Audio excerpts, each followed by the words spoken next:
Eu trouxe para o nosso evento hoje, quem tiver desejo em conhecer um pouco mais, para quem está na internet, vai ter que buscar na internet, por favor, existem vídeos na internet sobre isso. Saindo aqui do auditório, no estacionamento ao lado direito, bem fácil de ver, eu trouxe um gerador solar móvel, fabricado aqui em Brasília. Essa foto aqui é de junho do ano passado, quando a gente fez maio do ano passado, quando nós fizemos o primeiro teste desse protótipo. Aqui é a Praça das Bandeiras. Quem conhece aqui, à noite é 100% escuro. Ali, se andar, você precisa de uma luzinha própria, porque é escuro. Pois bem, com a energia que nós tivemos do sol, armazenado nessas baterias, essas baterias aqui são baterias a gel, 24/7 para uso do telecom. Nós temos outras que são chumbo ácido, tubos, várias soluções de bateria. Nós conseguimos iluminar a Praça da Bandeira inteira, atravessou a rua e pegou parte do palácio. Ele está aqui fora, ele tem energia 110 volts, 220 volts, USB, chupeta 12 volts, 24, 36, 48, para várias aplicações, mineração, ferrovias, rodovias, iluminação de eventos, enfim, com energia solar. E acoplado a ele, eu vou mostrar à frente, tem aqui, vou convidar a todos. Eu trouxe hoje um gerador de água atmosférica. Esse gerador capta a umidade do ar, condensa, a gente passa em vários filtros, carvão ativado, a gente mineraliza a água, passa numa luz ultravioleta, mata bactérias e vírus. Ele está aqui fora, eu vou convidar a todos que desejarem, após o nosso evento, na hora da saída do almoço, uma água que foi produzida entre ontem e hoje, com um delicioso ar de Brasília, uma deliciosa água vinda da atmosfera, utilizando energia fotovoltaica. Ou seja, parece até uma mágica, mas é simples assim. Recebemos do sol energia, geramos energia elétrica, nós temos o ar que tem umidade, geramos a água, é uma água pura, não seria bom tomar somente essa água, filtramos, mineralizamos, acabamos com vírus e bactérias e está disponível em Fora Bicho Bebê, é muito boa. E existem equipamentos que geram 10 mil litros de água dia, com o uso de energia solar. Está aqui ele. Essa peça que está ali fora, ela gera até 23 litros de água por dia. Semana passada nós participamos da Enersolar em São Paulo, que é uma das maiores feiras e exibições do país. Nós estivemos com esse equipamento sendo demonstrado lá e foi um grande sucesso. Muitas prefeituras, inclusive, desejando solução similar, de maior quantidade, para casos de necessidade de água potável. Para casos de calamidade, a gente põe o gerador funcionando, criando a água a partir do ar, sem vírus, sem bactérias, mineralizada, usando o sol. Aqui eu trouxe, dentro da proposta de projeto de geração solar fotovoltaica, uma coisa puxa a outra, puxa a eficiência energética, a parte de LED. Essa rodovia aqui tem 130 quilômetros, utilizando mais de 10 mil unidades de lâmpada LED, cada poste com Wi-Fi, e ela é tocada por energia solar fotovoltaica. Ou seja, alta eficiência, alta iluminação, cada poste tem Wi-Fi, então pode ofertar à população a internet o tempo todo. Isso é muito bom para a logística, quem trabalha com logística, o caminhão vai passando, vai sabendo novas rotas, vai potencializando toda a cadeia para todo mundo. Isso é muito bom, com energia solar fotovoltaica. E hoje, já no Brasil, já foram negociadas só em São Paulo mais de 17 mil luminárias dessa, com dinheiro, com financiamento do próprio governo, e outros fundos e bancos internacionais também podem fazer. Vai depender da CIP de cada município e, em geral, a partir de 5 mil pontos de postes de iluminação, é viável, é possível trazer parceria, é possível melhorar cada um dos municípios que nós temos no país. Comunicação, logística, transporte, iluminação, eficiência energética e, o meu caso, meu foco principal, solar, mas eu vou mostrar aqui algo que a gente está fazendo também com biomassa. Aqui um projeto que aconteceu recentemente em Jardinópolis, a Viva Bem. Eu gosto muito dessa foto aqui, que a gente costuma ver as usinas fotovoltaicas de dia, né, com sol. Eu tenho uma de noite que achei que ficou muito bonita, gostei de colocá-la aqui para a gente ver hoje. Aqui em Brasília, essa aqui foi a primeira que a gente fez, e foi na minha casa, porque as pessoas não acreditavam. Então eu fiz para poder as pessoas acreditarem. Isso foi em 2014, custou um pouco mais, a SEB ainda estava se ajeitando, mas hoje está funcionando. Em 30 dias, 40 dias está pronto, está liberado. Todos nós podemos fazer. É possível, não tem mais que discutir. É possível e viável. E está aqui para quem quiser ver, abra minha casa, todos convidados para lá conhecer. E aqui fora também tem um gerador solar móvel para todos conhecerem. Aqui o projeto. É simples assim, muito simples. Muito simples, não tem segredo algum. É só um pouquinho de trabalho de saber qual é a carga que se precisa para poder aprovar na concessionária. Aqui, a gente começou há um pouco mais de um mês, e agora tem uma equipe nessa fazenda aqui em Cristalina, porque existe um problema em relação, por exemplo, estivemos no Ministério Público de Goiás, há cerca de um mês e meio atrás. Existe uma discussão forte em Goiás com relação à água, as CGHs, as PCHs, competindo por água em relação ao irrigante. Quem está irrigando percebe que falta água. Pois bem, primeiro, a água ela passa. O que significa isso? Se eu represo uma água e eu vou usar energia elétrica dela, eu preciso passar essa água na turbina. Então eu posso pegar essa água e fazer dois usos maravilhosos dela. Sim, represei a água e vou irrigar. Ótimo, eu vou passar antes de irrigar numa turbina, por exemplo. E depois eu vou jogar na minha irrigação. Tive informação que aqui em Brasília, por causa da questão da falta de água, a CAESB está retirando água do Lago Paranoá. Está retirando água aqui em cima do Lago Paranoá. O Lago Paranoá é um lago, ele é uma reserva de uma barragem do Paranoá que gera energia elétrica. Então, se não está sendo retirado essa água depois da turbina, nós estamos desperdiçando toda essa energia elétrica. A gente deveria pegar essa água que passa na turbina, e ela vai sair muito oxigenada da turbina, retirar lá embaixo, e aí sim, usa para a sociedade. Usa duas vezes a mesma água, não tem competição. Tem se a gente faz como parece que está sendo feito, não tenho certeza da informação. A informação que eu tive foi esta, tirando aqui em cima. Ou seja, a gente está usando uma água, ótimo, está atendendo a população, mas ela poderia estar sendo, gera energia primeiro, atende a população, e usa a mesma água para a população. Então, é o uso racional. É uma decisão de várias pessoas, não é uma única pessoa. Existem vários usos. Bom, aqui em Cristalina, está sendo feito o seguinte. Pega-se a biomassa, plantou milho, eles cortam milho e já imediatamente agregam aquele volumoso do milho, aquele material do milho, na terra. Ótimo. Ele vai decompor, ele vai gerar nutrientes para o próprio milho.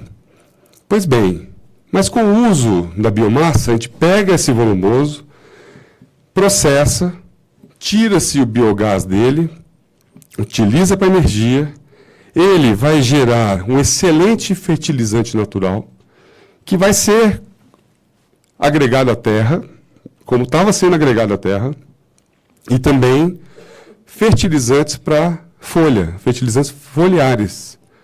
Então, da maneira que eu falei agora da água, a gente pode pegar o mesmo produto que está indo para o solo, ótimo, está certo. Só que antes de a gente colocar no solo, vamos tirar a energia elétrica dele, melhorá-lo, e depois vai para o solo, e depois vai para a planta. E aí sim, associado com energia solar fotovoltaica, e aqui, não sei se dá para ver, inclusive sobre a água. Então, sobre a água também é bom. Esfria um pouco o módulo fotovoltaico, evita um pouco de evaporação. Só que para quem é irrigante, hoje eu digo, o payback é tão alto que só compensa instalar fotovoltaica se não tiver energia elétrica. No caso aqui em Cristalina, que tem energia elétrica, e o irrigante tem desconto na energia, e ele usa de madrugada, depois das 21 horas, energia muito mais em conta. O payback com energia solar fotovoltaica, apenas ela, ele é muito longo. Em comparação com a maior parte dos usos atuais, o payback é longo, vai para cerca de 15, 20 anos. E hoje o payback de uma instalação, em média no Brasil, é já de 5 anos. Em localidades como Minas Gerais, que é a CEMIG, que tem uma energia elétrica mais cara, já temos casos hoje de 3 anos e 4 meses é o payback do sistema solar fotovoltaico. Em São Paulo, que é mais barata, em torno de 7 anos. Então, para o irrigante, eu digo 15 anos de payback, pode ser, mas está mais do que o dobro da média do que é o normal de uma instalação fotovoltaica. Agora, consociando com biogás e outros usos, aí não, aí vale a pena. Até porque ele agrega mais valor à plantação dele devido ao que eu falei do resultado dos fertilizantes naturais. De novo, energia fotovoltaica, sol. Biomassa que está vindo para o solo. É a mesma, você só está usando de uma forma melhor. E é possível. Aqui nós estamos fazendo também uma fotovoltaica com PCH, uma PCH de 30 megawatts no oeste de Goiás. Nós estamos instalando 2 plantas de 5 megawatts e é previsto para 16 anos se tornar em 248 megawatts solar. Por quê? Porque aqui é uma bateria hídrica. Além de ela estar girando todo dia, na época da seca não tem quase que nuvem. Também aqui no Brasil, na época de junho e julho, a maior parte do país, a irradiação solar é menor. E não é o calor que gera energia elétrica fotovoltaica, e sim a irradiação solar. Então, no meio do ano, cai um pouco a radiação solar, gera menos. Mas, compensação, não tem nuvem. Então, tem uma boa geração. Então, eu posso reter um pouco dessa água para buscar potencializar, melhorar a produção de energia elétrica a partir das CGHs, PCHs e hidrelétricas. Tá? Então, um modelo híbrido que já está em funcionamento, já está sendo implantado o projeto.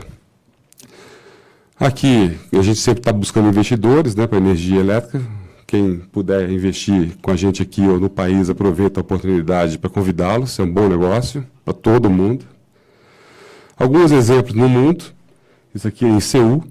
Era uma ilha abandonada, hoje gera 6 megawatts.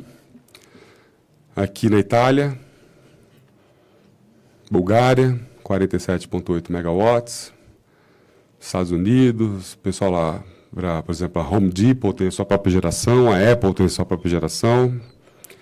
Aqui, 200 megawatts na China. Uma estação de trem-bala, já estive lá, é linda. Gera 10 megawatts no seu telhado.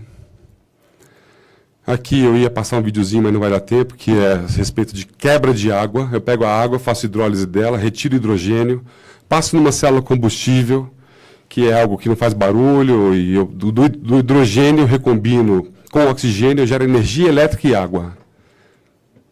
A partir de uma hidrólise muito simples, solar.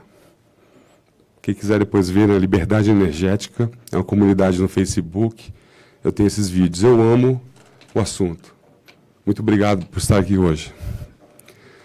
Aqui é um videozinho também, como é que faz essa troca de água para hidrogênio, energia elétrica e água de novo, e não acaba nunca. 1 bilhão de anos trabalhando assim, dá certo. E só para terminar, eu gosto muito disso aqui. E ontem eu vi que acharam um novo fóssil da nossa raça, né? Do ser humano com 300 mil anos, porque até então a gente achava que era 180 mil anos, ontem encontraram um Homo sapiens com 300 mil anos. Então, já vou estar errando aqui um pouco, mas é muito pouco. Vou ler, que é uma reflexão que eu gosto muito para todos nós. Todos nós, a gente está passando na Terra um períodozinho. Uma maneira de compreender a idade e o período de tempo extraordinariamente vasto da evolução da Terra é pensar a idade da Terra como sendo correspondente ao calendário de um ano. No dia 1º de janeiro, a Terra foi formada. Durante o mês de janeiro e parte do início de fevereiro, ela tornou-se estrutura, núcleo, manto e crosta. Próximo ao dia 21 de fevereiro, a vida se desenvolveu durante todo o outono, inverno e início da primavera. A Terra desenvolveu os continentes e bacias oceânicas, às vezes semelhantes às atuais, e a tectônica de placas passou a operar. Em 25 de outubro, no início do período cambriano, os organismos complexos, incluindo aqueles com conchas, chegaram. No dia 7 de dezembro, os répteis modernos, Homo sapiens,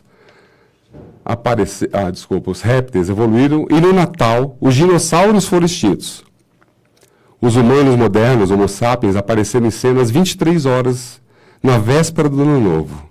E a última idade de gelo terminou às 23 horas, 58 minutos e 45 segundos. 3 centésimos de segundo antes da meia-noite, Colombo aportou numa ilha das Índias Ocidentais. Ou seja, em poucos milênios de segundo atrás, você e eu nascemos. Então a gente está tateando ainda aqui, a gente está aprendendo aqui.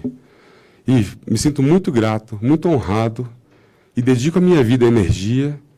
Aqui eu falei de energia solar fotovoltaica, de biomassa, hidráulica, mas o resultado da gente aqui é a energia. Muito obrigado pela oportunidade.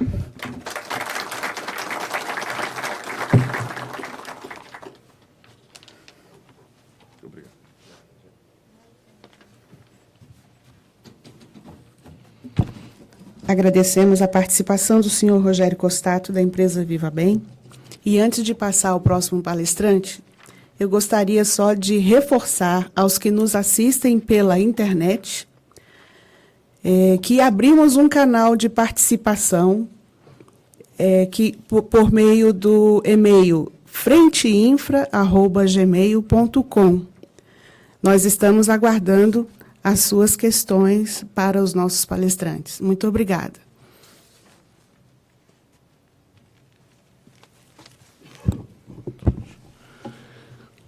Ouviremos o senhor Charles Magalhães, secretário nacional de Projetos e Assuntos Estratégicos do PROS.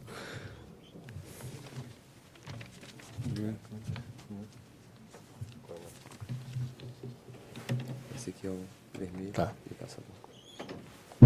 Senhoras e senhores, bom dia.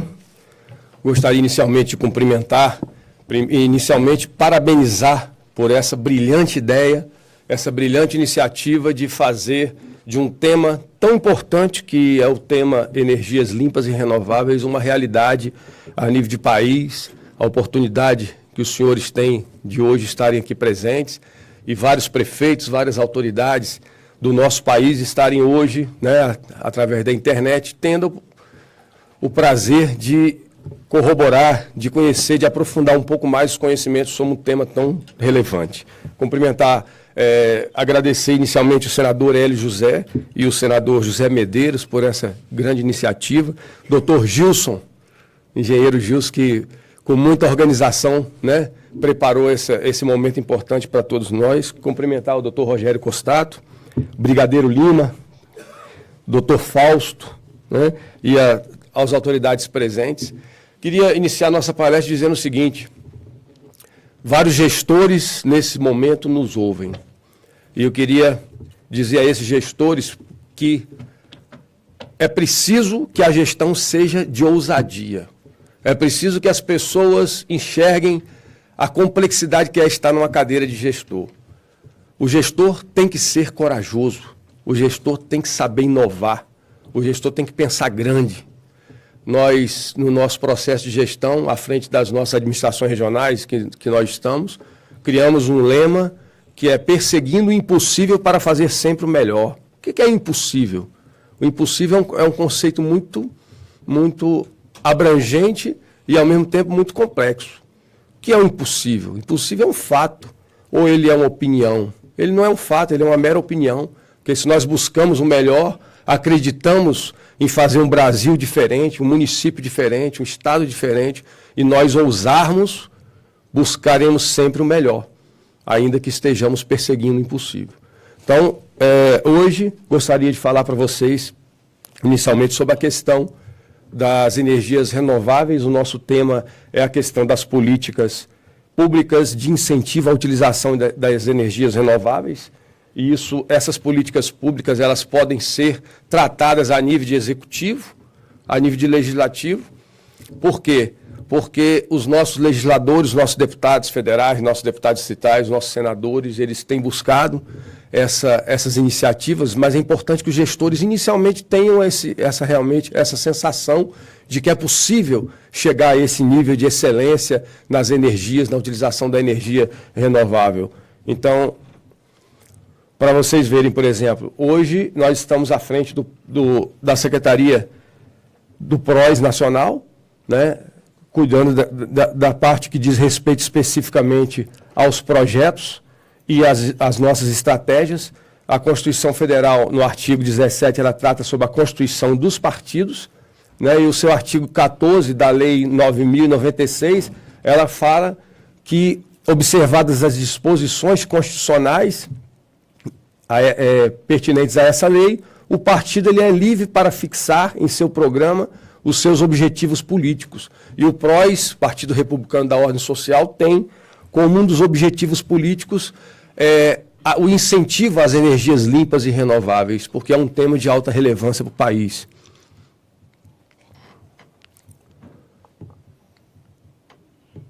No organograma nosso, a nossa secretaria está um pouco embaçado, mas dá para perceber ali, a Secretaria de Assuntos Estratégicos, ela tem as suas diretorias e cada diretoria cuida especificamente de um assunto. Nós temos hoje uma diretoria específica para tratar sobre o fomento nas nossas 53 prefeituras do país, temos quase 200 vice-prefeituras e quase 1.000 vereadores, fomentando que essas pessoas consigam efetivamente fazer com que esse sonho das energias limpas e renováveis no país se torne uma realidade. A energia solar ela provém de uma tecnologia de ponta, onde se utiliza os painéis para captar o calor do sol e converter em energia, como já foi falado aí de maneira bastante pertinente pelo Rogério Costato e também pelo Brigadeiro Lima. O projeto de Quixadá. Nós temos no Ceará, o PROS ele abraçou uma causa muito importante, que é a questão da preocupação hoje com os sertões nordestinos, que infelizmente não conseguem ter água o suficiente. E esse projeto de Quixadá, no Ceará, ele é um projeto que visa fundamentalmente levar água através da captação da água do ar, que inclusive o Rogério Costato está com um gerador solar do lado de fora ali para mostrar para vocês, que é uma tecnologia bastante interessante. Então, esse projeto, inclusive, ele é parceria com o Instituto Federal de Educação e Tecnologia, e ele consiste hoje em combinar 4 tecnologias: a geração de energia solar fotovoltaica, a produção de água através do ar, a hidroponia e o beneficiamento genético.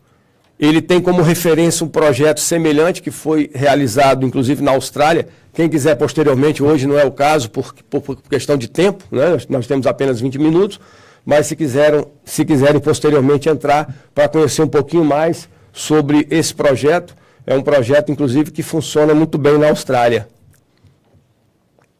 Então, nós temos aí, essa é a máquina que converte, que transforma, né, que capta do ar e transforma em água. Nós temos aí, se puder clicar por gentileza para nós no site,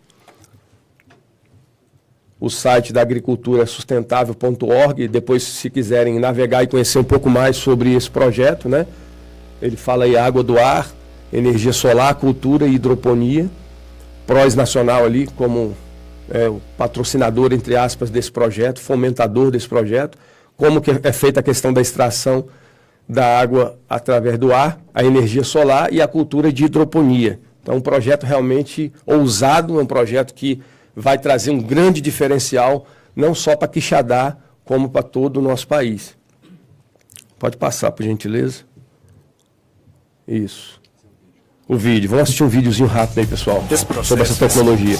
Passa-se pelo equipamento um fluxo de ar que é resfriado por partilhas de Peltier, que consiste na transferência de calor de uma junção fria para quente, quando submetida a uma tensão elétrica. O efeito Peltier faz com que o ar condense, obtendo água que flui pelas placas de metal em seu interior. Essa água pode ser armazenada em reservatórios interligados ao aparelho. processo simples, né? Mas que realmente tem trazido um resultado considerável. Inclusive, um comentário interessante, no dia 17 de junho, os que forem daqui do Distrito Federal, lá ao lado da Feira Permanente Sobradinho 2, lá na nossa região, nós teremos um evento, semana que vem, dia 17, sábado, que é o lançamento do projeto Jovem do Futuro. É um projeto bastante interessante e lá, inclusive, toda a estrutura das academias que estarão presentes, inclusive para poder incentivar os jovens a fazer atividade física gratuitamente, os jovens que são extremamente carentes da região, entre 15 e 25 anos, toda a estrutura de infláveis e o som, etc., todo ele será provido através da energia, será através desse gerador solar móvel que vocês vão ver do lado de fora, através da parceria que nós temos com o Rogério Costato, com a empresa Viva Bem. E o interessante é que a segunda fase do projeto Jovem do Futuro é formar jovens na parte de energias, como eletricistas de energia fotovoltaica. Isso aí vai trazer o quê? Como tem projetos no Distrito Federal, inclusive o primeiro deles, que nós vamos falar daqui a pouquinho, será na Fercal, que é uma das nossas regiões administrativas. Esses jovens já estarão ingressando no mercado de trabalho com a capacitação já, o conhecimento na parte de manutenção, né? Troca das placas, dos painéis, né? Dos módulos fotovoltaicos. Isso aí vai ser bastante interessante. Então, a gente quer convidar quem quiser estar presente no dia 17, será uma alegria, uma satisfação tê-los conosco.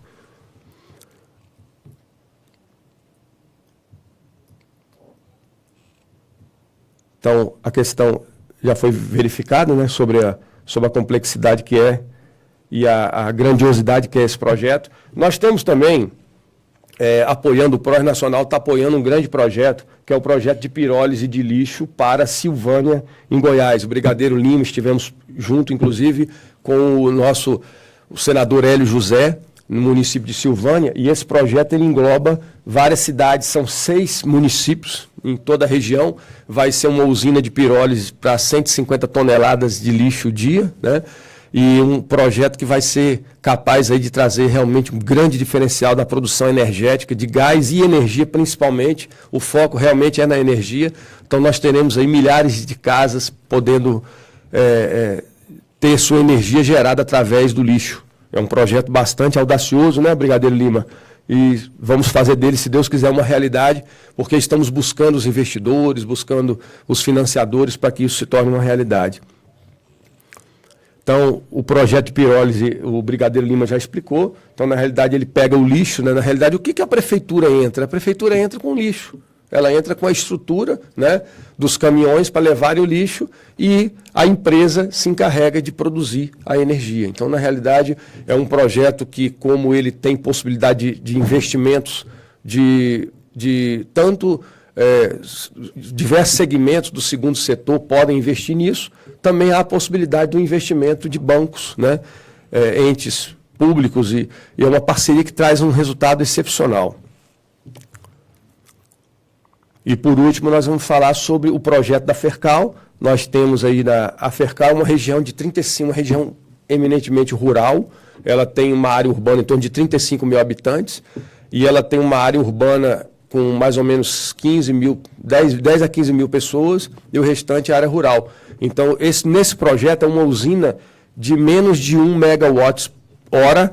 Por que menos de 1 megawatt-hora? 0,955. Porque as licenças ambientais são bastante demoradas, né? O processo de liberação dessas licenças, ele transcorre de maneira muito morosa pelas questões da Lei 9605, Código Ambiental. Mas, com ele sendo até 1 mega, ele consegue, talvez em 2, 3 meses, nós consigamos obter essa licença de operação, e até o final do ano, se Deus quiser, estaremos com essa usina fotovoltaica montada na região da Fercal. E o projeto é chegarmos em 5, ou quem sabe até 10 megawatts, mas aí é um projeto um pouco mais demorado, em função dessa questão que eu expliquei. Mas a ideia é que nós realmente consigamos fazer a diferença aqui no Distrito Federal. O governador Hollenberg, inclusive, ele é uma pessoa que tem uma visão bastante empreendedora, ele quer realmente fazer a diferença no nosso Distrito Federal, já tem feito, e a ideia é que nós consigamos realmente fazer esse projeto, um projeto piloto no Distrito Federal, e que nós possamos também crescer com outros projetos no DF. Então, eu gostaria de agradecer a todos pela oportunidade, tá, e dizer a vocês que estamos à disposição nas administrações regionais de Sobradinho 2 e também na administração da Fercal. E, para finalizar, os gestores municipais, os prefeitos, os governadores, né, procurem realmente enxergar a grandiosidade que é a questão das energias limpas e renováveis, e vamos abraçar essa causa, porque o Brasil precisa de diferenciais. Muito obrigado e, mais uma vez, meus parabéns.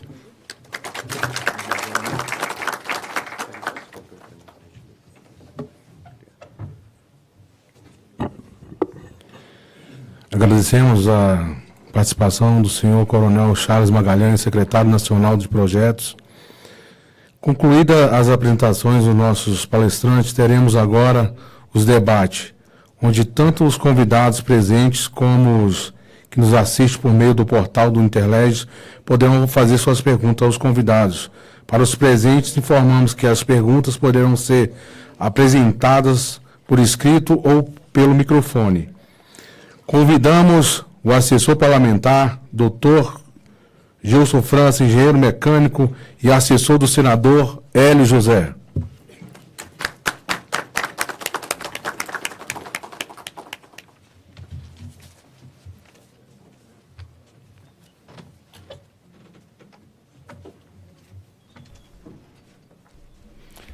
Bom dia a todos, é um prazer tê-los aqui. Agradeço a presença de todos em nome do senador Hélio José. E depois dessas brilhantes palestras, né, eu acho que a gente já está começando a vislumbrar o sucesso do nosso evento. Nós passamos pela tecnologia do uso do lixo para a energia elétrica, depois a energia solar, e tivemos o pronunciamento de um gestor, né, que é o nosso colega, amigo Charles Magalhães, e foi muito providencial essa presença de todos, né, porque nós pensamos em perpassar as questões técnicas e depois escutar um gestor preocupado exatamente em utilizá-las, né? E o senador Hélio José, o propósito dele é exatamente disseminar essa ideia de fazer, de utilizar dessas tecnologias que já estão dominadas. Nós temos tempo aqui, eu vou gastar só mais 2 minutinhos, que eu acho interessante falar 2 coisas em nome do senador Hélio. A primeira é que o senador produziu um gibi, o gibi da energia fotovoltaica, para leigos, né? Essa revistinha que foi distribuída para vocês é uma revistinha para leigos. Qual foi o objetivo do senador Hélio? Foi exatamente atingir a dona de casa, o estudante secundarista, um microempresário, né? Que ele tenha num pequeno gibi a situação da legislação brasileira hoje frente à instalação de usinas fotovoltaicas. Então, nós produzimos aqui nesse tipo de encarte que une fantasia e realidade. Ou seja, o senador Hélio, na verdade, ele todo fim de semana ele vai às comunidades aqui ao redor de Brasília para conversar com a população e tentar alavancar alguns projetos que beneficiem essa população. E esse livrinho vem ao encontro disso. Então, algum dos presentes que não tenha recebido o livrinho, nós temos aqui alguns exemplares na mesa e podem ser apanhados aqui, sem problema nenhum. A outra coisa que eu queria referir nessa preocupação do senador Hélio José com respeito ao uso de energias renováveis complementares é a questão de colocar a discussão no Senado Federal de projetos de lei, né? Então, nós temos produzido projetos de lei em nome do senador Hélio José, e onde um dos projetos que me ocorreu agora e acho que o Rogério Costato falou sobre o tema, é a questão de usinas híbridas, né? Então, já está circulando no Senado Federal, para conhecimento de todos, um projeto do senador Hélio sobre a possibilidade em que o Ministério de Minas e Energia, o governo, faça leilões com o chamamento de usinas híbridas. Na verdade, nós temos iniciativas privadas, como o meu amigo o Rogério falou, sobre o uso do hibridismo em geração. Só que essa questão no Brasil é uma questão não explorada e nós precisamos ter, através de leilões, para o ambiente de contratação regulada, a possibilidade de contratar energia de usinas híbridas. Então, essa é a ideia do senador, esse projeto já está sendo analisado no Senado, e eu, como participante do setor elétrico há tantos anos, eu espero que ele seja aprovado pelo Senado Federal. Dito isso, nós vamos então aos debates, né? Gostaria então de começar e nós estamos aqui aguardando as perguntas dos presentes aqui e as perguntas pela internet. Nós recebemos do Rodrigo Enéas, jornalista da FNP, uma pergunta aqui pela internet. Gostaria de saber se haverá matéria sobre o seminário no site do Interleges ou no site do Senado. Essa é a pergunta.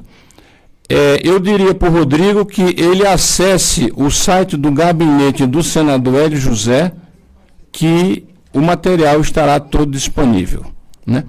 Então, agora eu passo a palavra para os presentes que queiram formular alguma pergunta aos nossos palestrantes. Microfone? Microfone?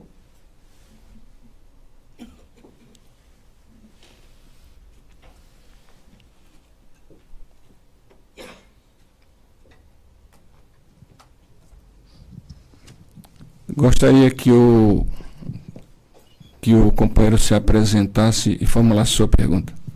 Bom dia a todos. Eu sou Duarte Nogueira, prefeito de Ribeirão Preto.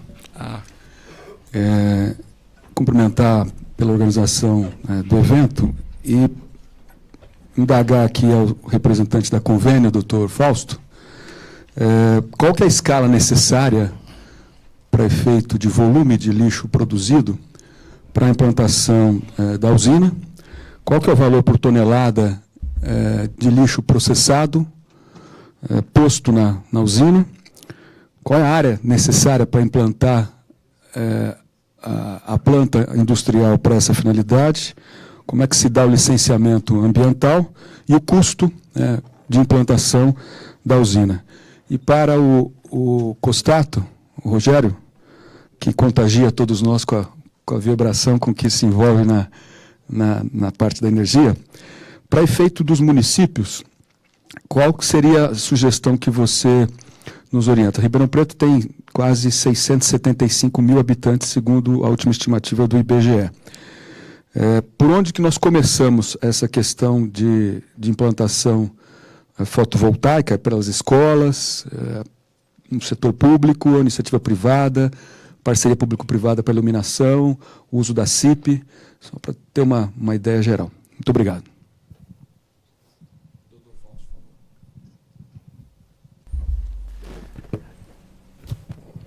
Com relação à questão da capacidade operacional mínima para que uma usina dessa seja implantada, os nossos estudos apontam algo em torno dessas 150 toneladas dia, seria a usina economicamente viável. Tá? Quanto à questão da área utilizada, A parte industrial da usina, que seria praticamente a parte do gaseificador propriamente dito, juntamente com a parte da caldeira de geração de vapor, a turbina e o gerador propriamente dito de energia elétrica, nós podemos estar falando algo em torno de 3 a 4 mil metros quadrados. A área maior que vai ser ocupada é justamente na parte de movimentação dos materiais ou dos insumos que vão ser utilizados no processamento. A parte industrial ocupa uma área muito pouca. Essa, inclusive, é uma das vantagens da usina. Ela não necessita de grandes espaços para sua implantação. E aí, dependendo do material que vai ser usado, é que vai quantificar a maior área de uso para a implantação. Eu estimo que para uma usina de 150 toneladas dia, uma área de uns 2 hectares, tranquilamente se monta uma usina dessa tranquilamente. Quanto à questão de custo, uma usina dessa, hoje a gente estima, lógico que para você ter o custo efetivo final, você precisa basicamente do projeto executivo detalhado definido. Mas, assim, aquela conta de padeiro que a gente costuma fazer, né, ela gira em torno aí de uns 40 milhões de reais. Ok? Tinha mais uma pergunta. O custo por tonelada vai ser a apropriação desse custo juntamente com o custo operacional do local que vai ser colocado. Então, é uma conta a ser feita posteriormente. Tá? Então, assim, de bate-pronto, fica difícil fazer essa conta de custo por tonelada processado. Tá? A questão do licenciamento. Principalmente em São Paulo, acho que é o estado onde é mais complicado de você fazer o licenciamento ambiental. Mas o licenciamento ambiental ele tem que ser colocado, principalmente um trabalho que nós estamos fazendo também junto à CETESB. A CETESB hoje tem um grande problema quando a gente fala com a questão de incineração de materiais. É um grande palavrão que tem junto com o pessoal da CETESB. Tá? Por quê? Justamente pela questão daquela geração que eu comentei na apresentação, da geração dos gases nocivos, tá? As famosas dioxinas e os famosos furanos, além dos NOx. Esta questão da gaseificação, ela praticamente, nós estamos fazendo um trabalho na CETESB de mostrar, junto inclusive com trabalhos e usinas que já operam lá fora, né, tanto na Europa quanto nos Estados Unidos, que o processo é completamente ao contrário. Aqui a gente não vai gerar os gases nocivos e depois tratá-los. A tecnologia ela simplesmente deixa de gerar os gases nocivos para que não haja a necessidade do tratamento. Essa é a grande vantagem. Então, como se trata de um processo novo, né? Novo aqui para nós no Brasil, porque lá fora já está bastante consolidado e bastante executado nesse sentido.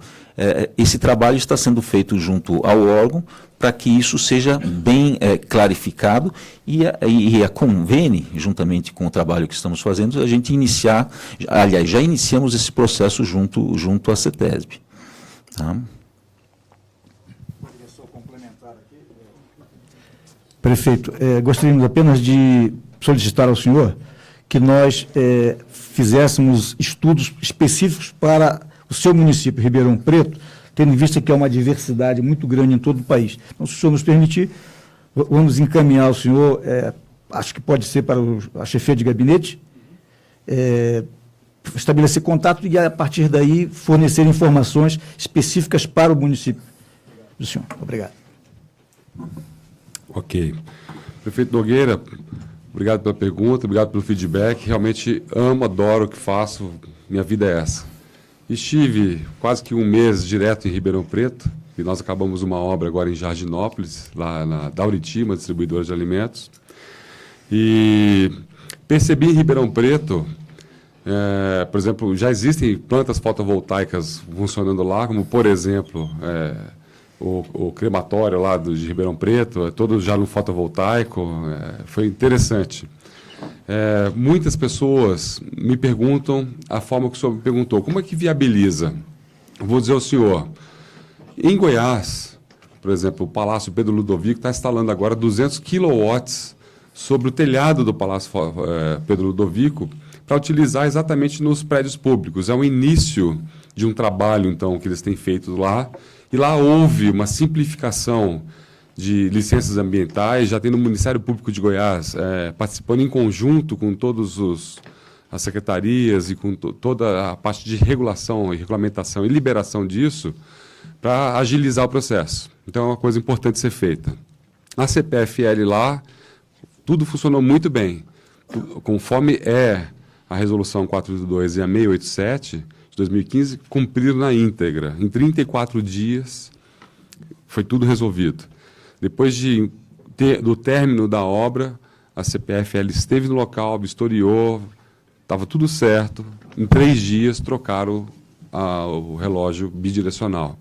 Então, a melhor forma hoje que eu percebo, não é a melhor, são várias.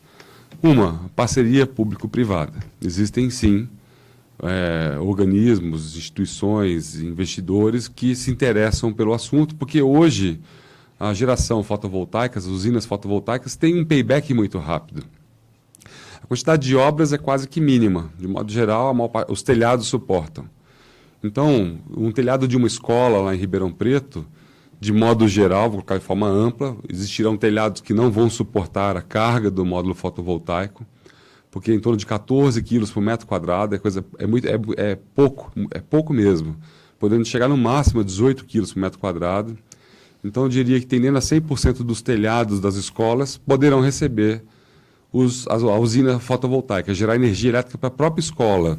E, em muitos casos, além do que a escola consome, podendo, então, ser compartilhado em prédios públicos.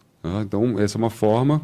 Outra forma é exatamente com o empenho dos seus parlamentares, né, em buscar emendas constitucionais para tal. E, à tarde, sei que existirá aqui no debate formas de se fazer isso, formas junto ao governo para que isso aconteça, a liberação para projetos específicos. O Exército já tem feito, a Marinha já tem feito, muitos municípios já têm feito. E Ribeirão Preto, tenho certeza que, como é a Califórnia brasileira, vai poder fazer demais. Até porque a Califórnia lá norte-americana hoje, quase que 1/3 da energia dela já é renovável, contas diminuindo vertiginosamente, e mais de 10 milhões de habitantes hoje dos Estados Unidos, apesar do que nós vivemos aí com Trump, e ele está falando só contra Paris, mas com Trump colocando essa questão, 10 milhões de pessoas no Norte América vivem já off-grid, ou seja, desligadas da rede. O carro elétrico dela abastece a casa deles à noite. Ou, se a casa tiver mais energia, ela dá para o carro elétrico. Então, é possível fazer isso em prédios públicos, né? E me coloco ao inteiro dispor, a Viva Bem gostaria, se sentiria muito honrado em ir lá dar o suporte para o senhor que for necessário. Ok? Muito obrigado. Continuando a fase de debate, só queria referir que a Prefeitura de Uberlândia agradeceu o convite que o senador Hélio José e a Frente Infra fizeram para a participação aqui. Eles nos desejaram muito sucesso no evento, mas comunicou da impossibilidade de comparecimento. Pode passar o microfone para a próxima pergunta. Bom dia a todos e a todas. Eu gostaria de parabenizar o senador Hélio José, parabenizar a mesa. Meu nome é Rony Alves da Silva, eu faço parte do Movimento Nacional de Catadores. E eu queria fazer uma pergunta a respeito da pirólise, da vara de plasma e da incineração. Tecnologias essas que, ao longo dos últimos anos, vêm sendo encerradas nos países da Europa, tendo visto problema com contaminação e o alto crescimento da energia fotovoltaica.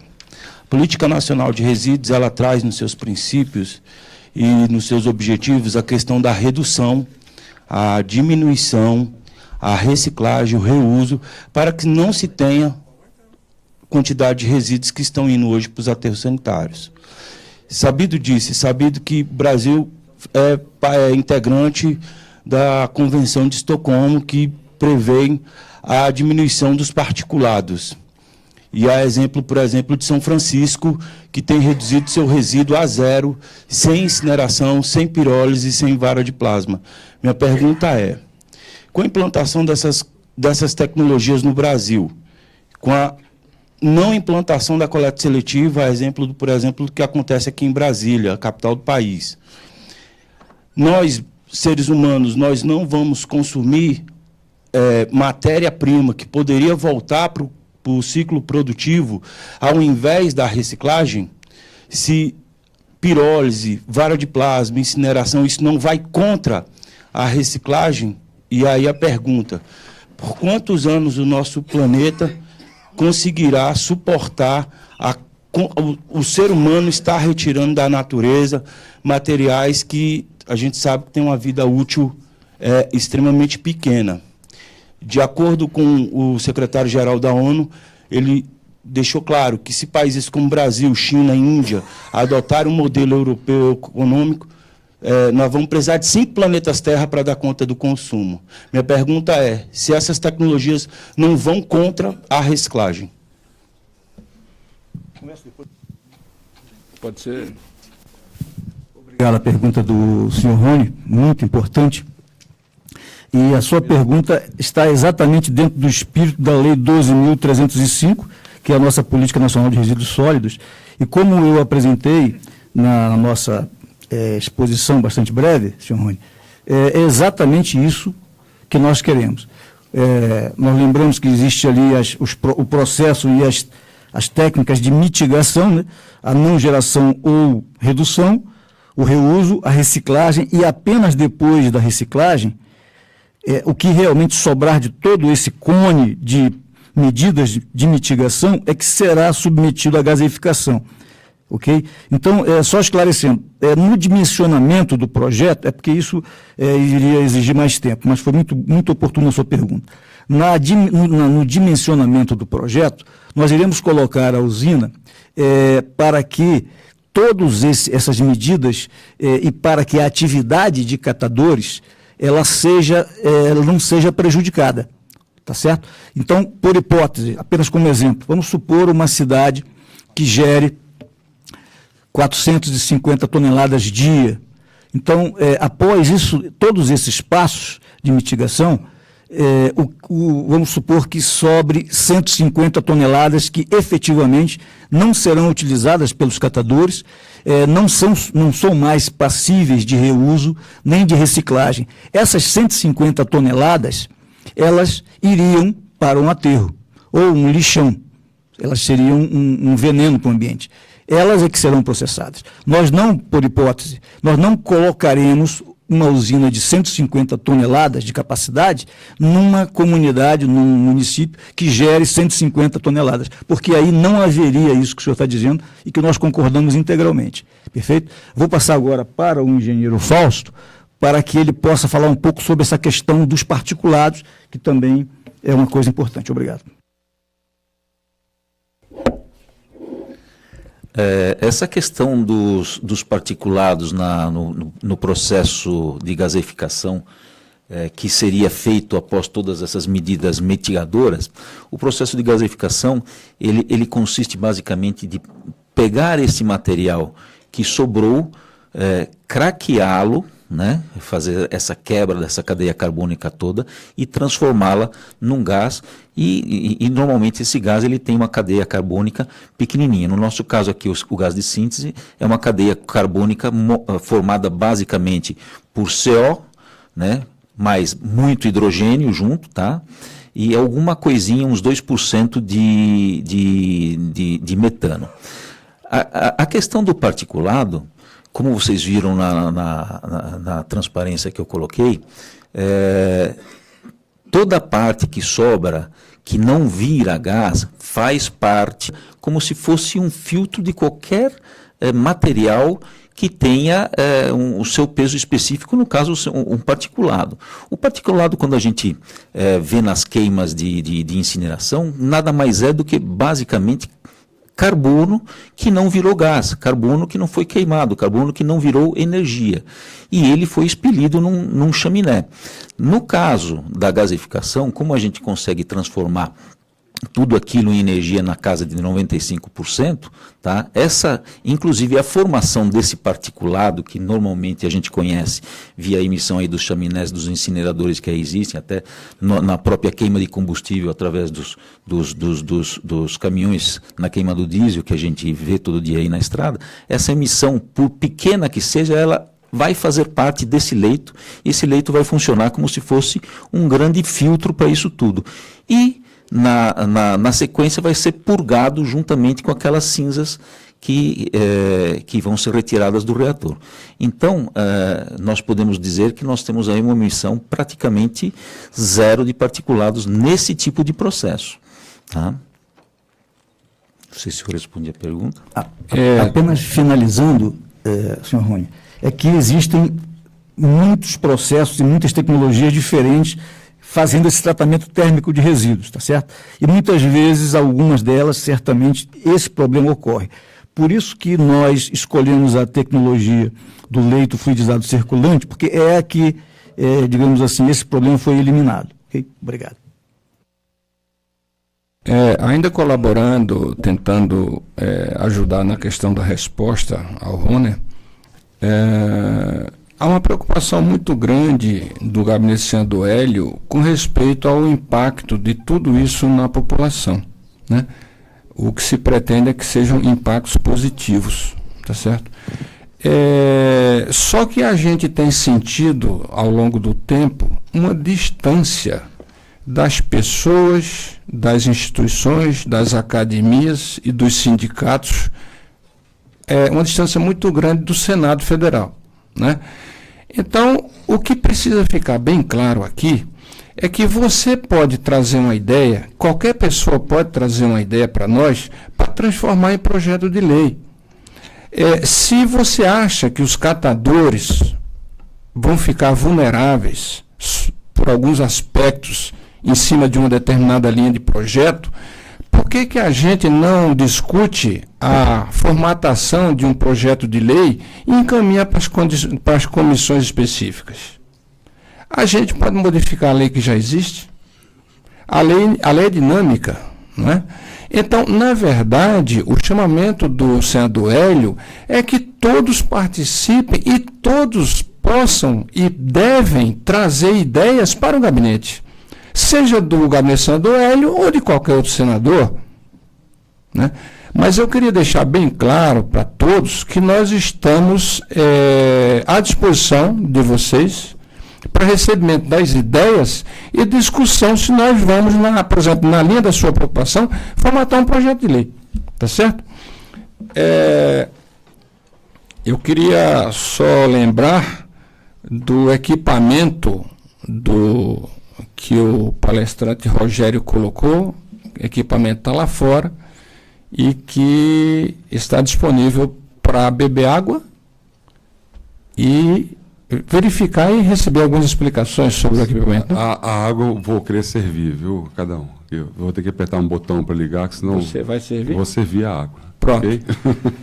O Rogério, além de palestrante, também é garçom, né? Tá certo?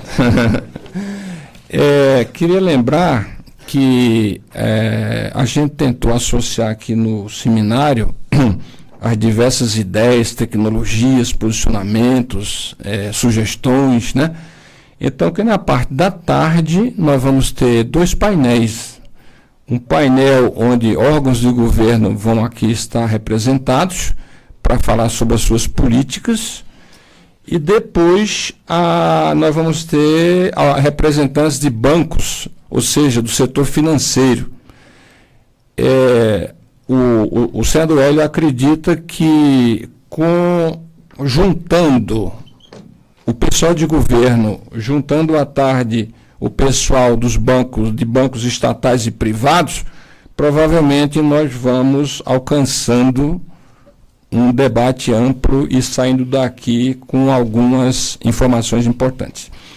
Gostaria de colocar a pergunta para os presentes também. Agora. Bom dia a todos. O meu nome é Simar de Oliveira Jabrim, sou a secretária do Meio Ambiente do município de Água Fria de Goiás. O meu município tem em volta de 7 mil habitantes, é uma cidade pequena, e aí eu participei na terça-feira de um encontro com o secretário Vilmar, em Goiânia, onde ele pôde trazer toda a simplicidade do povo goiano, e eu acho que nós temos que lançar mão do que está ao nosso alcance, principalmente o pequeno. Nós aqui, no entorno de Brasília, somos atendidos pela RID, e nessa questão dos resíduos sólidos, estamos sendo atendidos pelo CORSAP, tá? Mas eu vejo o seguinte, que o Brasil é um país de muitas leis e que poucas pessoas conhecem, que inclusive até eu mesma não conhecia. É essa lei do retorno dos lixos, dos resíduos para os fabricantes, tipo pneu, né, que às vezes o município trata e que o fabricante tem que ressarcir o município. Então, nós somos municípios pequenos, nós precisamos da ação do governo para que nos ajude. E eu estou implantando no meu município a compostagem doméstica, casada junto com um programa do Ministério do MDA, que são os quintais produtivos, onde essa compostagem doméstica vai alimentar as hortas caseiras, reduzindo o lixo orgânico quase que a zero. Então, eu acho que se a gente não interagir as parcerias com os diversos setores do governo, nós não vamos avançar muito. E passa muito pela educação na escola. Então, se não inserir na escola um horário para que o meio ambiente e para que a gente vá e ensine as pessoas como fazer a captação de águas da chuva, para que elas também possam ser reutilizadas, e muitos outros fatores, nós não vamos avançar muito. E a ajuda do governo para os pequenos ela é fundamental. Eu acho que o senador, quero parabenizar o senador, e que ele conhecesse a nossa realidade aqui do entorno. O senhor, que é um gestor público, fosse conhecer a nossa realidade do entorno. Tá? Meu município é pequeno, mas somente agora que está sendo criada a Secretaria do Meio Ambiente lá. Tá? 30 anos que foi emancipado. Então, nós temos um lixão lá hoje com proporção de lixão de cidade grande. Por quê? Porque nunca ninguém parou e tratou essa questão ambiental. Então, eu acho que está faltando ação pública nos pequenos municípios, está faltando o governo do Distrito Federal olhar o entorno com outros olhos e ajudar. Porque... E outra coisa, eu participei do negócio dos prefeitos agora, que teve no Mané Garrincha. Eu acho que teria que ter uma obrigatoriedade ou do governo estadual, ou do municipal, ou do federal, de instalar em todos os municípios a estação de transbordo, onde o município não tem um tanto de lixo para justificar um aterro sanitário ou uma usina dessas aí. Então, quer dizer, a estação de transbordo com caminhão compactador e resolver plenamente a situação. E traria para Brasília, para onde comporta uma usina de maior porte, como essas que foram demonstradas aqui. Tá? Então, eu queria que todo mundo voltasse para essa questão ambiental, para a educação e para a conscientização da população. Tá? Que passa pela educação. Você tem que ir educar. Você entendeu? Essa parceria do meio ambiente com o Ministério do Desenvolvimento Agrário, com os quintais produtivos, com a horta orgânica, não só traz um benefício de saúde muito grande, como de total reaproveitamento do lixo orgânico. Evita o chorume, evita um monte de coisas. E esse negócio aí de vocês dizerem como que o governo pode obrigar essas empresas, esses fabricantes, a cumprir a lei de retorno dos resíduos. Tá? Porque eu acho que o maior problema de todo mundo, até do pequeno, é pneu, os materiais eletrônicos, principalmente, que a gente não tem onde descartar. Como fazer? Perfeito. Na verdade, a senhora está falando sobre a política a logística reversa. A logística reversa está na Lei 12.305, né? E eu acho que ela não está sendo obedecida. Então, realmente é uma questão de governo, precisa fiscalização, mas isso já está posto. Uma outra questão, a partir da sua enorme contribuição na sua fala, é que nós pensamos que muita coisa está na mesa do prefeito e ele não precisa esperar por ninguém. Vamos dar um exemplo assim bem atual, né? O presidente americano disse que eles estavam fora do Acordo de Paris, né? Hoje, escutando as emissoras, eu tive a notícia de que 400 cidades americanas já se posicionaram contra. Mais de 1.000 empresários de grandes empresas americanas já assinaram um manifesto que estão contra e que vão obedecer o Acordo de Paris. Ora, então, o que é que a gente aprende com isso, me parece? Nós, gestores, podemos ultrapassar algumas barreiras e fazer aquilo que a gente acha que tem que fazer no nosso município, desde que seja legal. Ora, os palestrantes colocaram aqui a possibilidade das políticas privadas, né? E se o prefeito de Ribeirão Preto, o prefeito de Leme, lá de São Paulo, o prefeito de João Pessoa, na Paraíba, se ele coloca um edital para políticas público-privadas, ele vai ter ofertas para isso, né? O que é que a gente deseja justamente na parte da tarde? É que os prefeitos percebam a possibilidade de onde buscar o dinheiro para exatamente fazer acontecer essa política público-privada. O que o senador Hélio tem defendido muito, e eu converso muito com ele sobre esse aspecto, nós não podemos de forma nenhuma onerar o contribuinte. Essa é a posição do senador Hélio, tá certo? Quer dizer, o beneficiamento do lixo não é barato. Não existe almoço grátis, tá certo? Mas nós não podemos onerar o contribuinte. Nós temos que colocar, que vislumbrar e buscar solução eficaz do ponto de vista econômico. Onde a prefeitura entrega o lixo, a prefeitura entrega o espaço, o empreendedor constrói a usina, gera emprego e renda e tira o seu lucro. E devolve, por exemplo, a energia elétrica para o município. Isso não é possível? Depende. Temos aqui o pessoal, o professor Zucchelli, que já nos cálculos dele falou que é possível, né? A questão da energia solar a cada dia está sendo mais possível, né? O preço tem diminuído. A gente lembra que quando as máquinas eletrônicas, os próprios celulares começaram, era o preço de um carro, eu lembro disso.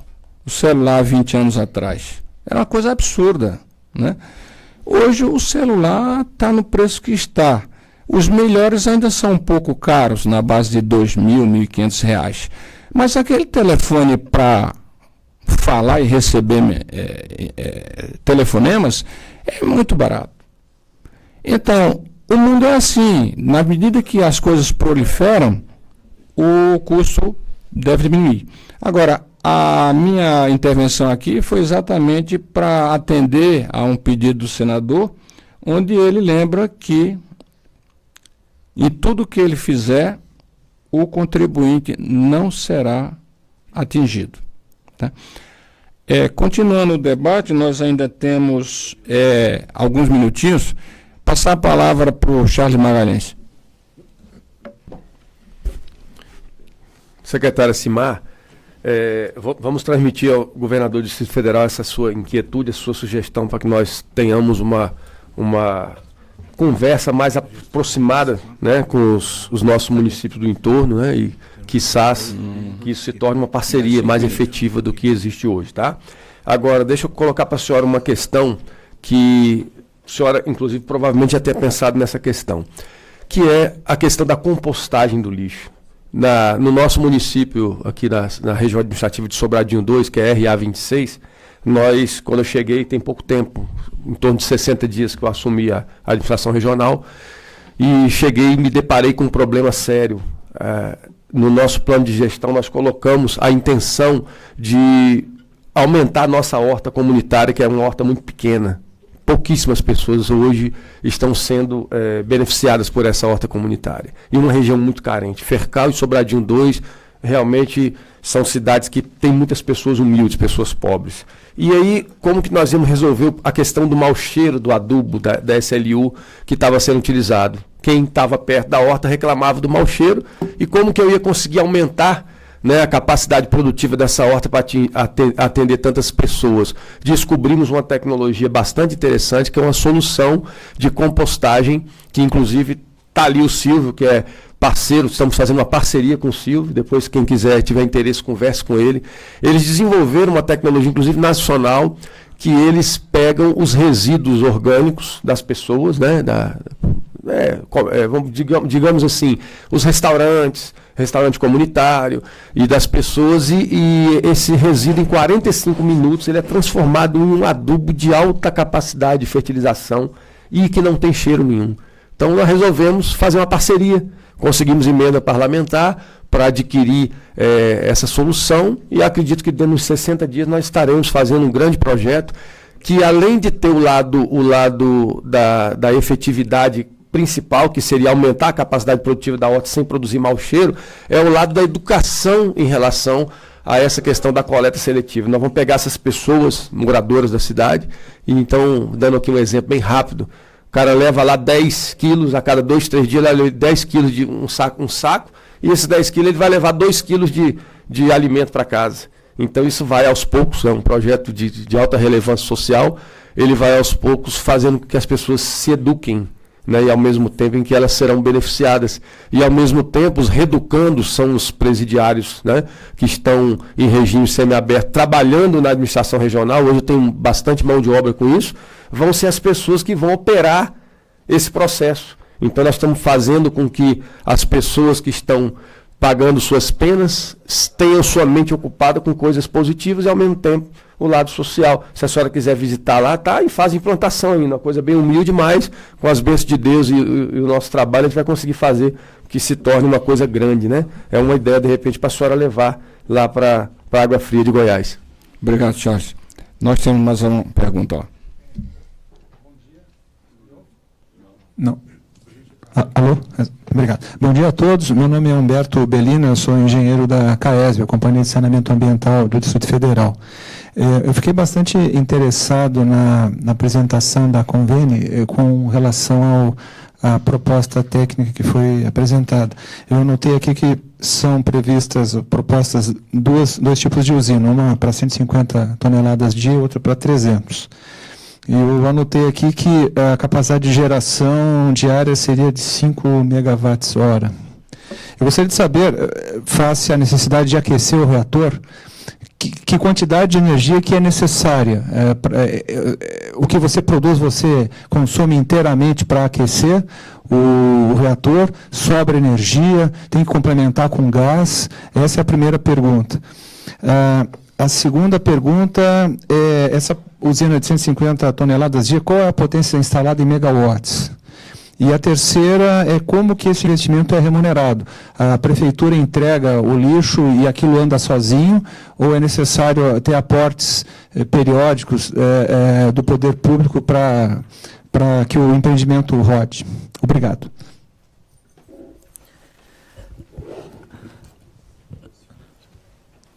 A questão do leito fluidizado circulante, quando a gente coloca ele para funcionar, e eu digo que aquela areia tem que estar trabalhando a 900 graus de temperatura, a usina é colocada em marcha com combustível externo.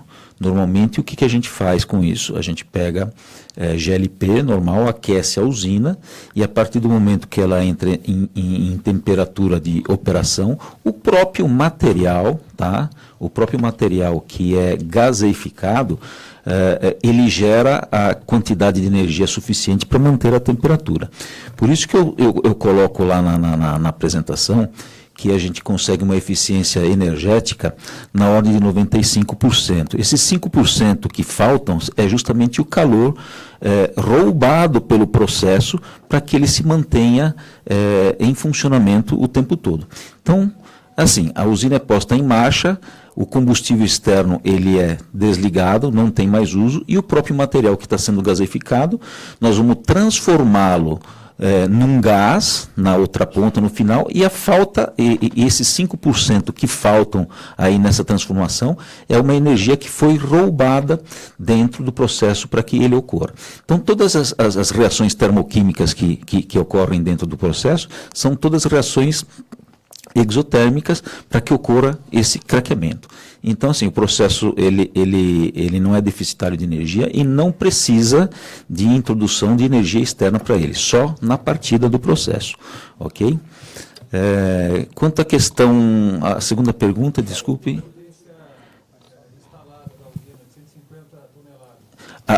Uma usina de 150 toneladas, praticamente, nós vamos conseguir gerar, usando uma caldeira aí de 42 bar de pressão, tá? Porque essa questão da potência gerada tem muito a ver com o tipo da caldeira que você vai gerar. Mas uma caldeira normal de 42 bar de pressão, nós conseguimos gerar 5 megawatts de energia hora com 150 toneladas dia. Tá? E a terceira pergunta... sim. O investimento ele está previsto de ser remunerado pela venda da energia elétrica propriamente dita e, dependendo do caso que for ser trabalhado, também pela remuneração do recebimento dos resíduos sólidos urbanos. Então, aí, dependendo, nós temos aí três fontes de receita. A receita pelo resíduo, tá certo? A receita de venda de energia e, por que não dizer também, a receita de venda da cinza gerada. Tá? E aí é uma questão de compor o modelo de negócio caso a caso. Ou o gás também. Não necessariamente nós precisamos gerar energia elétrica. Tá? O gaseificador ele pode também gerar gás para outras situações. O calor em cerâmicas, por exemplo, em fornos cerâmicos, o calor para também gerar vapor em processos industriais diversos. Tá? Não necessariamente energia elétrica. Aqui, como nós estamos falando hoje de energia elétrica, a gente está focando um pouco mais na questão da energia elétrica. Mas o processo ele serve basicamente para quê? Transformar um material sólido num material gasoso, que ele pode ser utilizado como combustível em diversos processos. Tá? E é muito mais simples você transformar em energia um material gasoso do que um material sólido, pelas questões que já foram apresentadas, principalmente na geração desses gases nocivos, dos particulados que foram colocados aqui também. Tá? Um gás você transforma ele em energia muito mais facilmente e é um processo muito mais limpo do que os outros processos. Tá? Alguma intervenção? Nós temos mais 7 minutos. Temos 3 perguntas ainda. Bom dia. Meu nome é Gustavo Belon, eu sou representante da BBI, vou participar na parte da tarde aí sobre o painel de fontes de financiamento. Né? Então, eu tenho umas perguntas aqui de caráter mais financeiro. E acho que a pergunta serve para ambas as empresas, né? Tanto para a Viva Bem quanto para a Convênio. O equipamento, né, para a implantação, ele é todo importado, ou parte dele é ou pode ser fabricado aqui? E essa pergunta está relacionada à possibilidade do BNDES financiar a implantação da planta ou não. E a outra pergunta é o seguinte: existe uma métrica, né, para se medir a eficiência de projetos de geração de energia, né, sejam eles renováveis ou não. Né? E acho que uma dessas principais métricas é CAPEX, ou seja, o valor do investimento sobre megawatt gerado. Então, como é que assim, ambas alternativas, né, tanto gaseificação quanto a célula voltaica, se comparam a outras alternativas possíveis de geração de energia? Obrigado. Rogério, quer começar?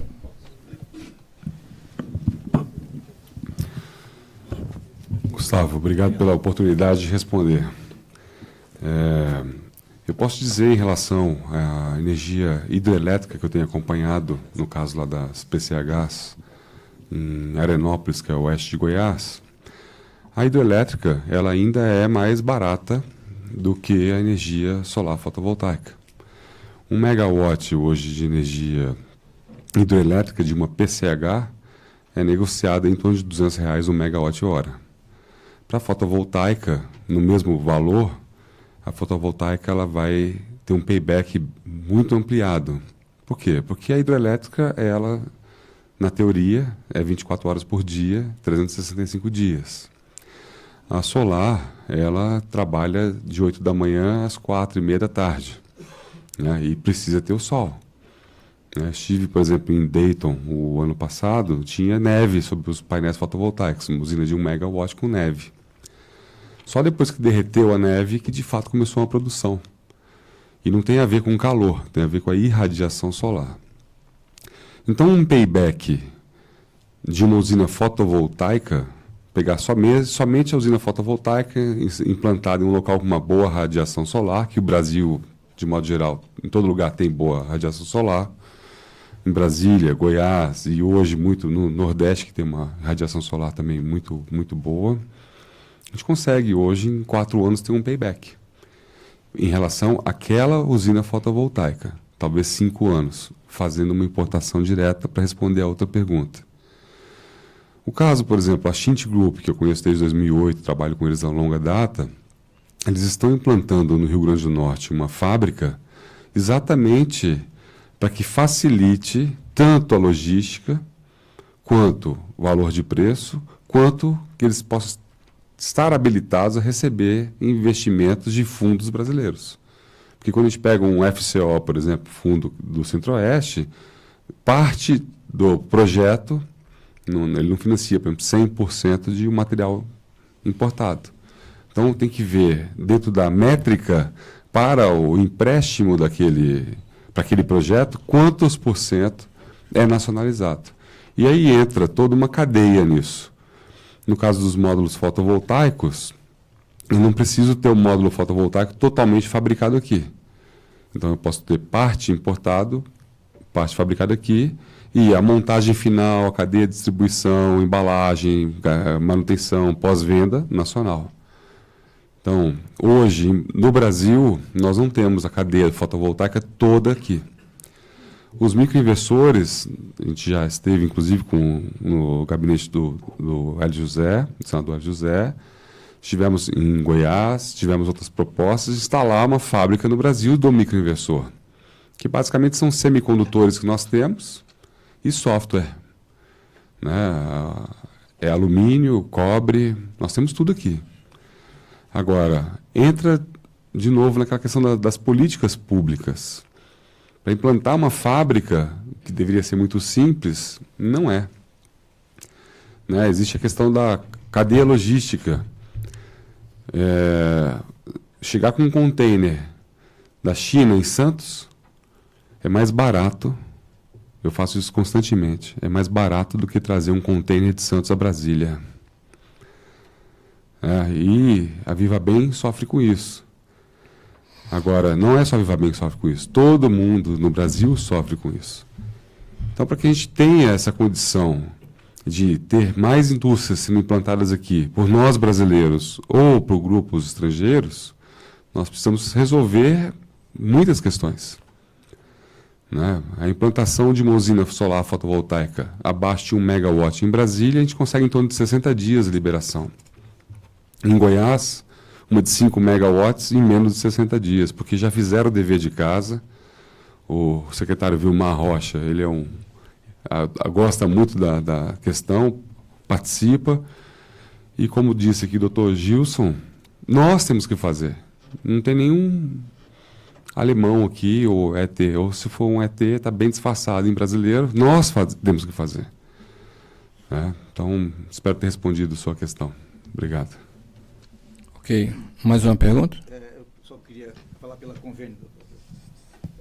No caso do senhor Gustavo Belon, o índice de... Agora, ok, obrigado.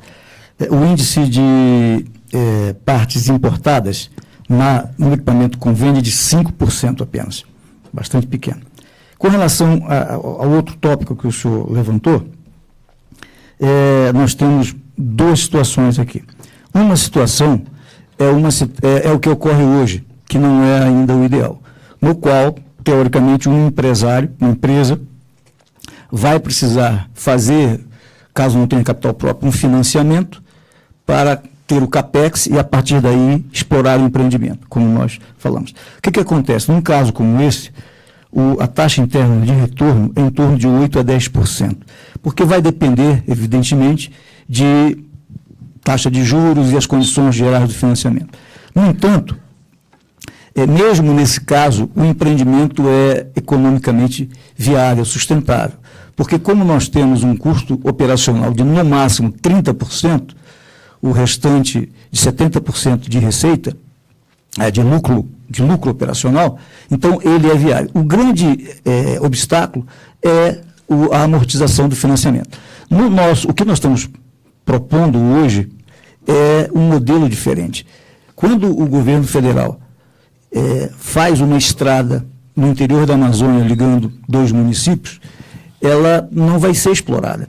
É uma injeção, é um investimento do país por algo que traz benefícios. Nós queremos que isso seja estendido, seja entendido também. E nesse modelo, o retorno, evidentemente, como não vai haver o custo de financiamento, o capital, o patrimônio, ele não vai ser transferido. Isso juridicamente, certamente, vai ser aprofundado, mas essencialmente é isso, tá certo? É importante apenas lembrar que a produção de energia elétrica, a nossa tecnologia, ela não é apenas para produzir energia elétrica, ou seja, competindo com a fotovoltaica, com a hidrelétrica, etc. Porque o custo, o CAPEX por megawatt, particularmente em relação à hidrelétrica, ele é mais alto. É uma simbiose, na verdade, entre 2 grandes benefícios. A eliminação dos resíduos que não podem ser tratados nem reciclados de outra maneira, e que essa eliminação é um componente muito importante no conceito da operação, tá certo? E aí a parte elétrica. A parte elétrica é um bônus bastante significativo. Por exemplo, uma usina de 10 megawatts, que é de 300 toneladas, ela em 1 hora, ela vai alimentar 100 casas típicas que consumam, residências de classe popular, né, que consumam, em média, 100 quilowatts por mês, são alimentadas 100 casas em 1 hora. Então, é um benefício adicional e que, através da construção de um modelo em que exista uma PPP, parte dessa rentabilidade, ela certamente pode retornar para a coletividade, seja em forma de energia, seja em forma de dividendos. Obrigado. Sim. Boa tarde a todos, meu nome é Valdemar, eu sou parlamentar no município de Itaguaí, no estado do Rio de Janeiro, e eu queria sinalizar que meu município tem cerca hoje de 120 mil pessoas, mas estudos contabilizam que no período de até 2 anos, isso vai saltar até para 1 milhão de habitantes, haja visto que nós temos 2 portos, uma área industrial muito forte, nós somos a cidade que está construindo os 5 submarinos da Marinha do Brasil, vai ser a base do submarino que vai defender nossa Amazônia Azul, e que lá está a nossa riqueza, o petróleo, enfim.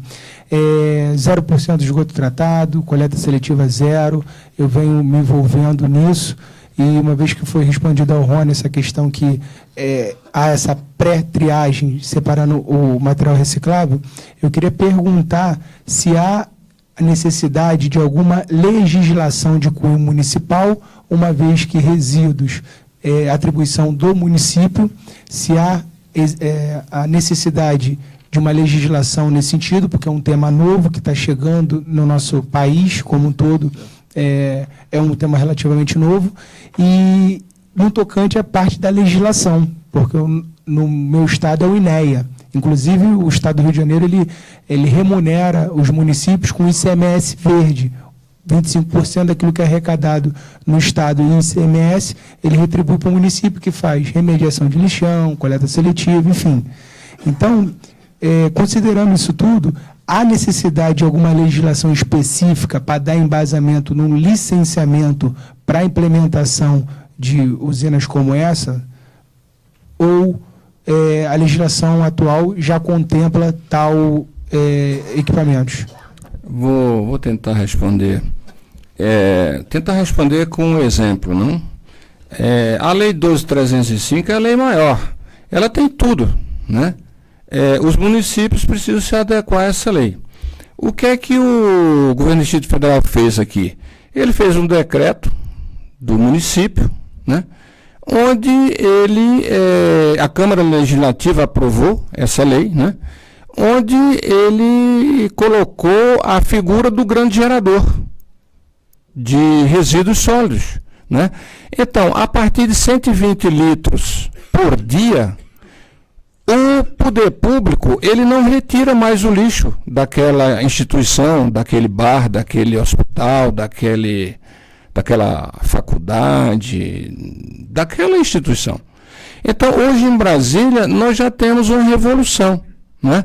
Quer dizer, isso não foi feito à revelia da lei maior.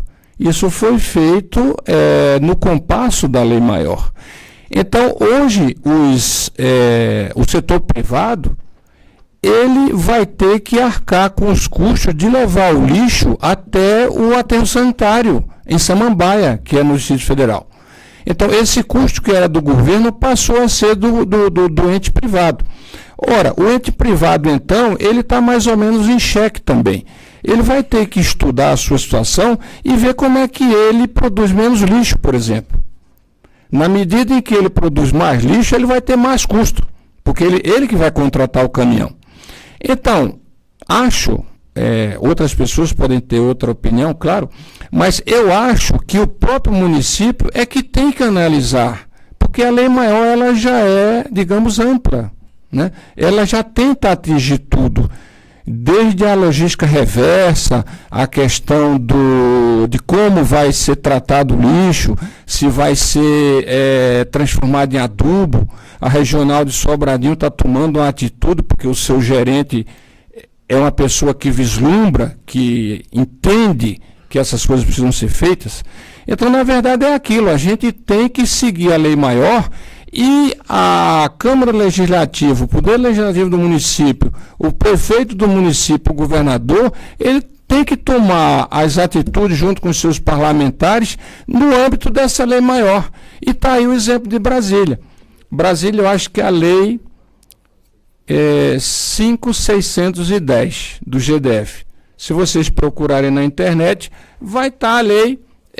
A gente deve copiar o que é bom, né? Então, se Brasília, eu acho que em São Paulo também já tem algo assim, se esses municípios já partiram na frente, por que a gente não copia e talvez até melhora essa legislação? Não sei se respondi, mas acredito que seja, eu que estou no Legislativo hoje, me coloquei para, não sei se o Charles quer acrescentar alguma coisa?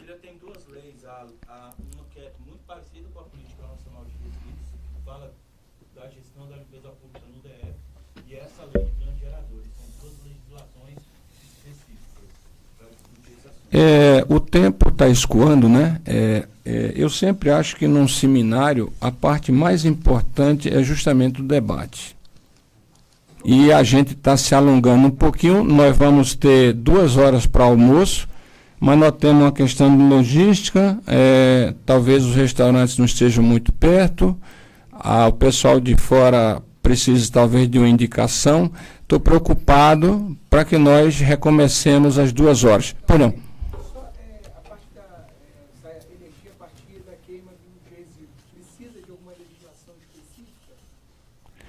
Não, veja, a legislação está posta, né? Os empreendedores precisam seguir a legislação de meio ambiente, né?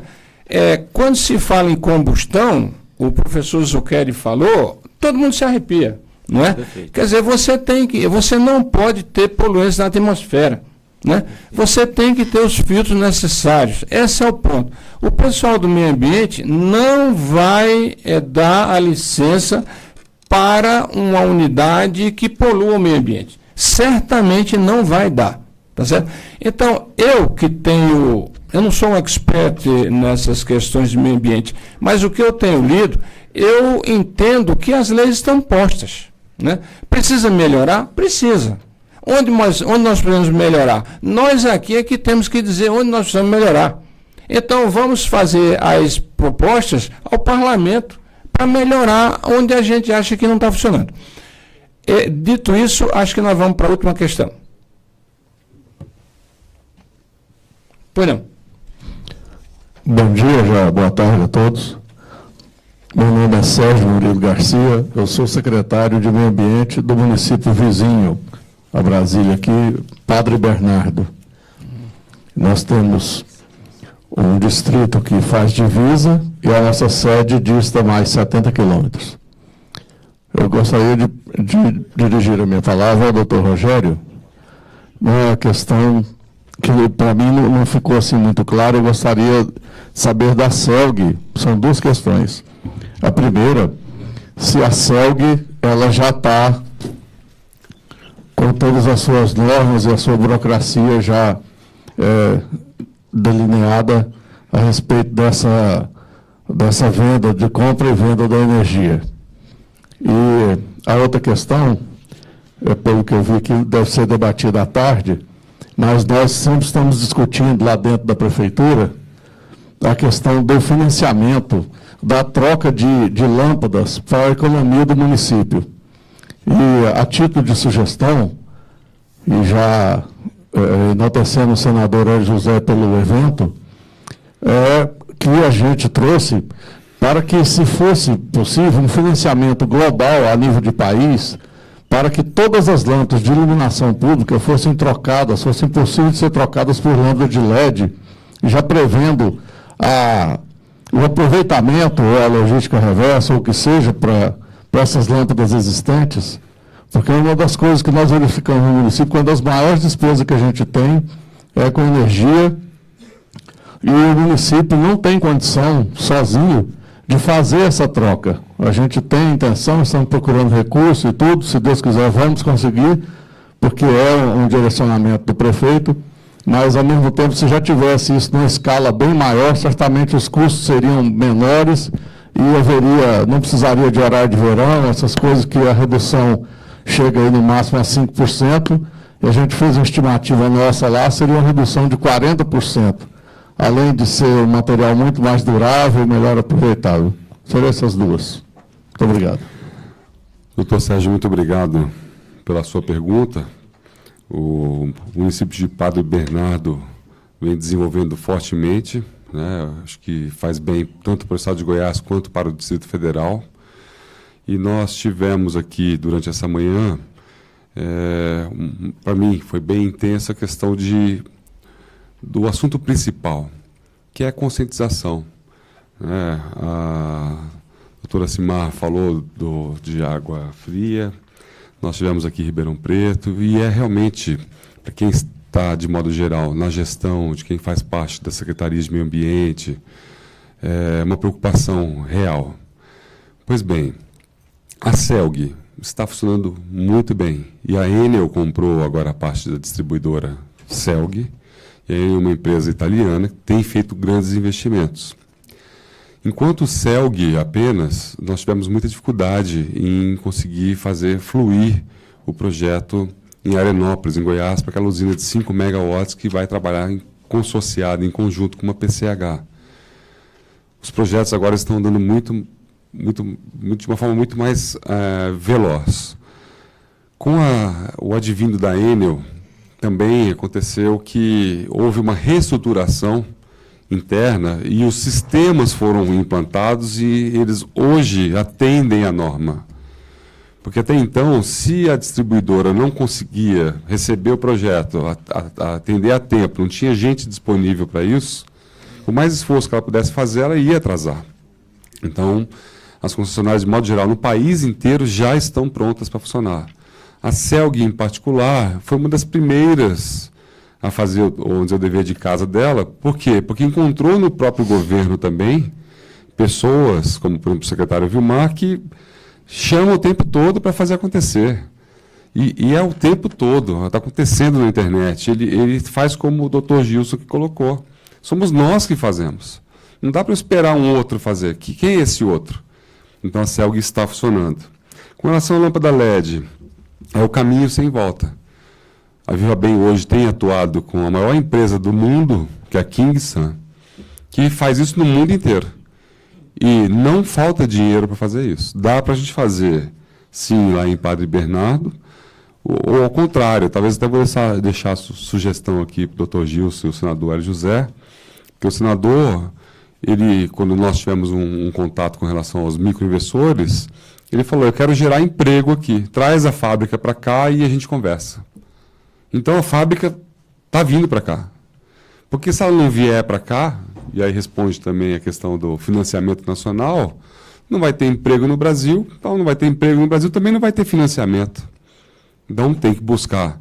E onde que é instalada uma fábrica? Em um município. E nesse município precisa ter gente para poder tocar essa fábrica. Aí vai precisar de dinheiro para tocar a fábrica. E é esse conjunto. Então, com relação à lâmpada LED, a parte de inteligência, inclusive, em cada poste da lâmpada LED, que é colocado um sistema Wi-Fi lá, porque aí já não entra só a lâmpada LED, entra internet para toda a população, facilita a logística, é um conjunto. Os 40% que o senhor falou economiza mais do que 40%. E traz educação. E com a educação a gente vai mudando a cultura de, por exemplo, usar menos lixo. Tá? E eu queria só aproveitar a oportunidade, aqui eu tenho o Piano aqui na frente, ele é um odontólogo aqui em Brasília, um idealista. Há muitos anos ele faz o Green Move Festival, planta árvores, faz coleta seletiva. Sabe quem ajuda? Ninguém. É ele e a família dele. Movimenta muita gente. Sozinho. Ele nunca perguntou de lei. Ele vem, me ajuda aqui, traz ali. O gerador de água solar que está ali, atmosférica ali fora, porque ele trouxe. São pessoas idealistas. Brasileiros que estão fazendo. E é difícil. Mas somos nós. Tá? Estou aberto para poder colaborar com Padre Bernardo em tudo que for necessário, na usina fotovoltaica, iluminação LED, cidade inteligente. É bem simples, o nosso nome é Viva Bem, e o nosso site é .tv, como se fosse uma televisão, vivabem.tv. Lá a gente consegue ter um fácil contato, e é a paixão da minha vida, é o que move a nossa empresa. Ok? Muito obrigado. Obrigado, Rogério. Concluindo essa parte da manhã, vou transferir a palavra para o nosso locutor. Apenas eu queria agradecer a presença do vereador Valdemar José de Ávila Neto, de Itaguaí, agradecer a presença de Alexandre Cândido Florenço, fiscal de meio ambiente da Superintendência de Meio Ambiente de Formosa, agradecer a presença do senhor Abel Henrique Elias Briceno, coordenador do Programa de Produtores de Água da Prefeitura de Rio Verde, do senhor Lúcio Mauro Rodrigues, secretário municipal de Meio Ambiente de Águas Lindas de Goiás, e que me chegou aqui, eu não poderia esquecer também, agradecer a presença da senhora Cíntia Vasconcelos Ferreira Souza, secretária municipal de Meio Ambiente de Bom Jesus da Lapa. Concluídos os debates dessa manhã,